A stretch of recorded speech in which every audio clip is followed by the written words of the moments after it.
सभी विद्वद्गण, विद्वानगण जिन्होंने अपनी संस्कृति का संवर्धन किया, जिसे आगे बढ़ाया, ऐसे विद्वद्गण के साथ मुझे उनके दर्शन करने का सौभाग्य मिल रहा है। मैं अपने आप को धन्य भी मानता हूं और मैं भाव विभोर भी हूं, क्योंकि यह बहुत मुश्किल से कहिए, बहुत कठिनाई से बोलिए, ऐसे विद्वद्गण के दर्शन हों, लेकिन मुझे ये सौभाग्य मिला है।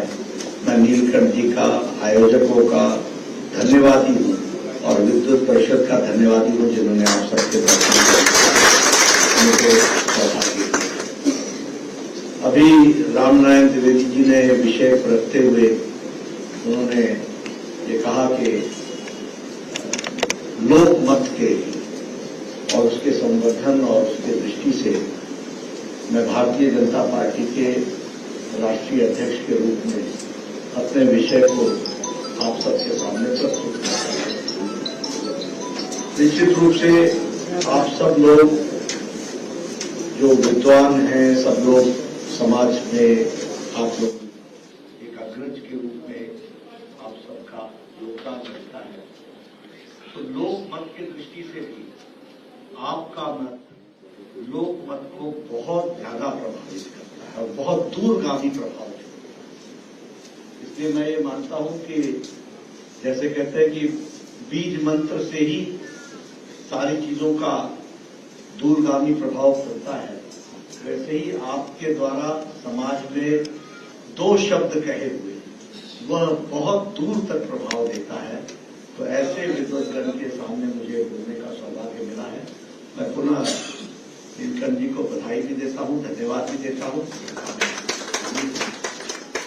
और आपसे मैं निवेदन करना चाहूंगा कि आप सब लोग यहाँ आए हैं तो लोकमत में आपका मत किस तरफ है, इतना तो मुझे अंदाजा हो ही जाता है।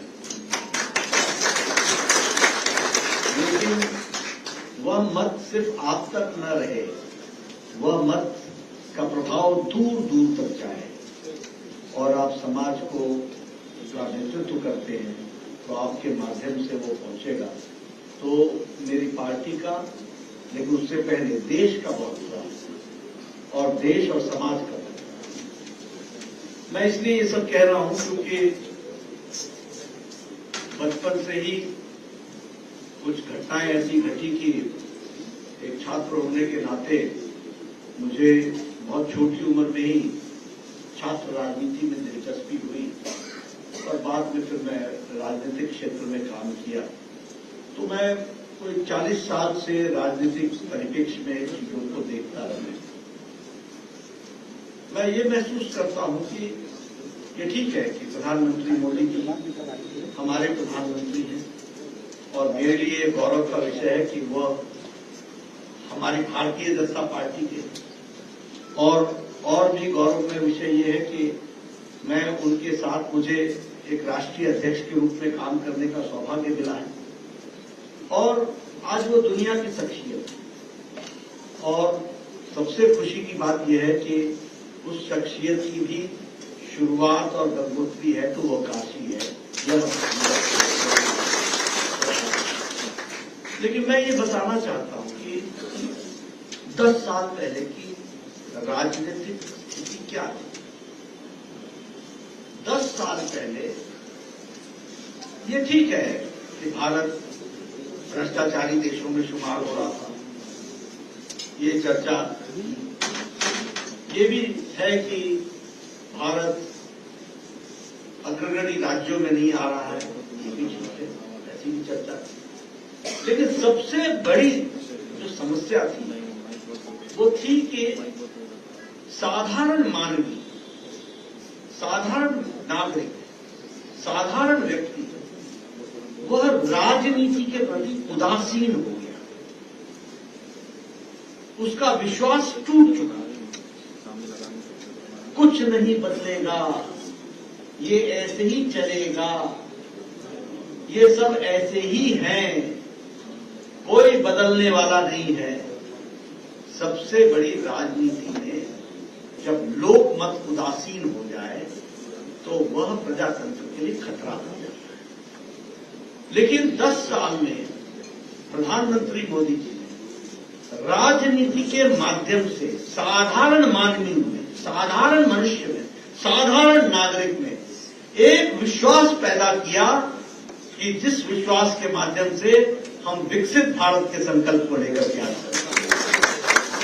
ये बहुत बड़ा अंतर है जो हमारे at the back of our mind, हमारे कहीं न कहीं दिमाग में आता है कि नहीं, हम पिछड़कू राज्य नहीं है, हम भ्रष्टाचारी देश नहीं है, हम अग्रगणी देशों में खड़े होते हैं और हमारा अग्रणी देशों में हमारा नाम शुमार हो रहा है। ये बहुत बड़ी बात है जिसको हम सब लोगों को समझने की।